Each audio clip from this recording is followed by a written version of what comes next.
Саламатсыздар ма, әзіл-қазылар? Менің аты-жөнім Сақтау Айбат. Мен Ақтау білім инновация лицейінің 10-шы сынып оқушысымын. Менің бүгінгі жобамның тақырыбы ақылды бақшаның ауылдық жерлерге пайдасы. Бұның негізгі мақсаты ауылдық жерлерді көгалдандыру және де табиғи апаттардың алдын алу және де экологиялық мәселелердің алдын алу болып есептеледі. Және де ең бірінші түсіндіре кетсем, бұл өнімдер тұратын жер. Бұл жерде барлық технологиялар, жабдықтар қамтамасыз етілген.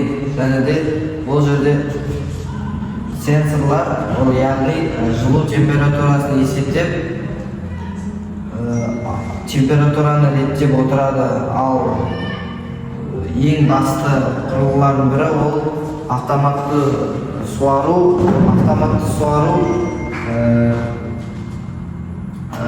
Топырақ ылғалдығын есептеп, дәл мөлшерде өсімдіктерді суарып, жақсы өнім алуға тырысатын болады.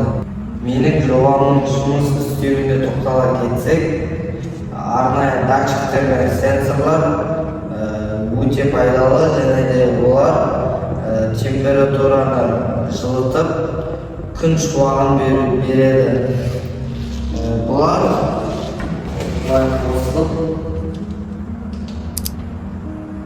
осылай жылу беріп, қолжетімді емес кезде де көмектеседі.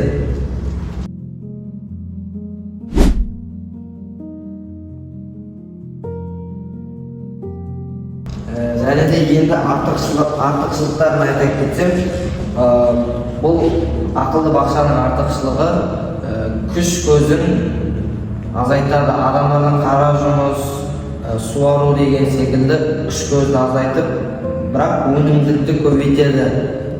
Өте пайдалы өнімдерді шығарады.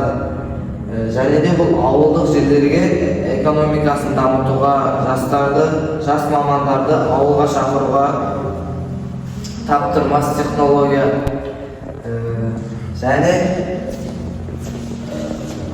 дәстүрлі әдіс айына 2000 литр су құртатын болса, ал біздің бұл ақылды бақшамыз 1200 литр су құртып, үнемділікті арттырады. Бұл жобама кішкентайымнан қызығып, қарап, ізденіп келемін. Себебі менің мемлекеттегі шалғай ауылдардың экономикасының төмендігі алаңдатады. Және сол экономиканы біз осылай технологиялық бақшалармен дамыта аламыз. Менің бұл жобамның мемлекетке тигізетін пайдасы зор. Себебі ақылды бақша адамның табиғи күшін үнемдейтін смарт технологиялармен жабдықталған. Және де экологиялық мәселелердің алдын алып, көгалдандыруды арттырады. Және де бұл жобам үшін мемлекеттің субсидиялары мен гранттары қажет. Және де кәсіпкерлердің қолдауымен біз осы жобаны мемлекет шеңберінде ұсынамын. Тыңдағандарыңызға көп рахмет.